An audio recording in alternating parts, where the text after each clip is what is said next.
വൈദ്യുതി വിതരണത്തിലെ തടസ്സങ്ങൾ ഒഴിവാക്കാൻ ജനപ്രതിനിധികളും കെഎസ്ഇബിയും കൈകോർക്കണമെന്ന് വൈദ്യുതി മന്ത്രി സണ്ണി ജോസഫ്.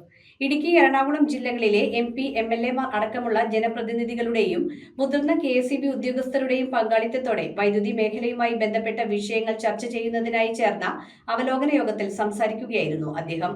ട്രാൻസ്ഫോമർ ക്ഷാമം, സോളാർ വൈദ്യുതി പ്രതിസന്ധി, സബ്സ്റ്റേഷൻ നവീകരണം, മഴക്കാല വൈദ്യുതി തടസ്സങ്ങൾ എന്നിവ ഉൾപ്പെടെയുള്ള വിഷയങ്ങൾ യോഗത്തിൽ ചർച്ചയായി. വൈദ്യുതി വിതരണ, ഉൽപാദന, പ്രസരണ മേഖലകളിലെ പ്രായോഗിക പ്രശ്നങ്ങൾ പരിഹരിച്ച് ജനങ്ങൾക്ക് തടസ്സമില്ലാതെ വൈദ്യുതി ലഭ്യമാക്കാൻ ജനപ്രതിനിധികളും കെഎസ്ഇബി ഉദ്യോഗസ്ഥരും ഏകോപനത്തോടെ പ്രവർത്തിക്കണമെന്ന് വൈദ്യുതി പരിസ്ഥിതി പാർലമെന്ററി കാര്യ വകുപ്പ് മന്ത്രി സണ്ണി ജോസഫ് പറഞ്ഞു.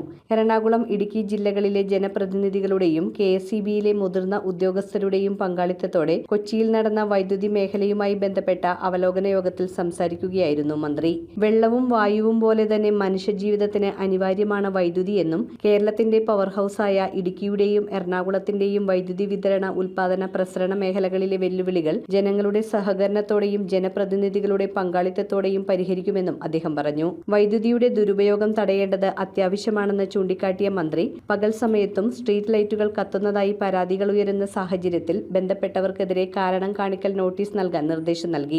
വൈദ്യുതി സംരക്ഷണത്തിൽ പൊതുജനങ്ങളും ഉദ്യോഗസ്ഥരും കൂടുതൽ ജാഗ്രത പുലർത്തണമെന്നും അദ്ദേഹം ആവശ്യപ്പെട്ടു. ഉപഭോക്താക്കളുടെ പരാതികൾക്ക് കെഎസ്ഇബി ഓഫീസുകൾ വേഗത്തിൽ പരിഹാരം കാണണമെന്നും മഴക്കാലത്ത് മരം വീഴ്ചയും വൈദ്യുതി പോസ്റ്റുകൾ തകരുന്നതും മൂലമുണ്ടാകുന്ന വൈദ്യുതി തടസ്സങ്ങൾ എത്രയും വേഗം പരിഹരിക്കണമെന്നും മന്ത്രി നിർദ്ദേശിച്ചു. വികസന പദ്ധതികൾ നടപ്പാക്കുമ്പോൾ ജനങ്ങളുടെ താൽപര്യങ്ങൾ സംരക്ഷിക്കുമെന്നും അർഹമായ നഷ്ടപരിഹാരം ഉറപ്പാക്കി ചർച്ചകളിലൂടെയാണ് സർക്കാർ മുന്നോട്ടു പോകുന്നതെന്നും അദ്ദേഹം വ്യക്തമാക്കി. യോഗത്തിൽ പങ്കെടുത്ത MP Hibi Eden, container terminal റോഡിലെ സ്ട്രീറ്റ് ലൈറ്റിംഗ് പദ്ധതി അനിശ്ചിതത്വത്തിലാണെന്നും ഈ റോഡിൽ വെളിച്ചമില്ലാത്തത് ഗുരുതരമായ അപകടങ്ങൾക്ക് ഇടയാക്കുന്നുണ്ടെന്നും ചൂണ്ടിക്കാട്ടി. മൂലമ്പള്ളി, കടമക്കുടി, ചേരാനല്ലൂർ, ഏലൂർ മേഖലകളെ ബന്ധിപ്പിക്കുന്ന റൂട്ടിലെ സ്ട്രീറ്റ് ലൈറ്റുകൾ അടിയന്തരമായി പ്രവർത്തനക്ഷമമാക്കണമെന്നും അദ്ദേഹം ആവശ്യപ്പെട്ടു. സ്ട്രീറ്റ് മെയിൻ ലൈൻ സ്ഥാപിക്കാൻ MLA ഫണ്ട് വിനിയോഗിക്കാവുന്ന വിധത്തിൽ നിലവിലെ ചട്ടങ്ങളിൽ ഭേദഗതി വേണമെന്നും MP ആവശ്യപ്പെട്ടു.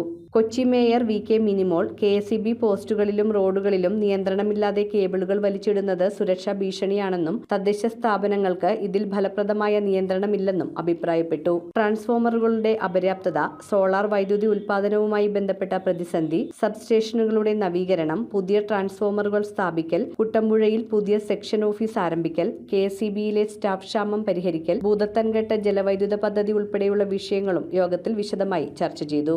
MLA-മാരായ ദീപക് ജോയ്, TJ വിനോദ്, മാത്യു കുഴൽനാടൻ, മുഹമ്മദ് ഷിയാസ്, ഷിബു തെക്കുംപുറം, ടോണി ചമ്മണി, ഉമ തോമസ്, സിറിയക് തോമസ്, ജില്ലാ പഞ്ചായത്ത് പ്രസിഡന്റ് KG രാധാകൃഷ്ണൻ, വിവിധ ബ്ലോക്ക് പഞ്ചായത്ത് പ്രസിഡന്റുമാർ, മെമ്പർമാർ, നഗരസഭാ അധ്യക്ഷന്മാർ, പഞ്ചായത്ത് പ്രസിഡന്റുമാർ, തദ്ദേശ സ്വയംഭരണ സ്ഥാപന പ്രതിനിധികൾ, ജനപ്രതിനിധികൾ, central chief engineer K. Dinesh, KSEB distribution director KR Rajeev, transmission director S. Sivadas, generation chief engineer G. Anilkumar, generation, transmission, distribution മേഖലയിലെ ഡെപ്യൂട്ടി ചീഫ് എഞ്ചിനീയർമാർ, എക്സിക്യൂട്ടീവ് എഞ്ചിനീയർമാർ, മറ്റു വൈദ്യുതി വകുപ്പ് ഉദ്യോഗസ്ഥർ തുടങ്ങിയവർ പങ്കെടുത്തു. News bureau, Kochi.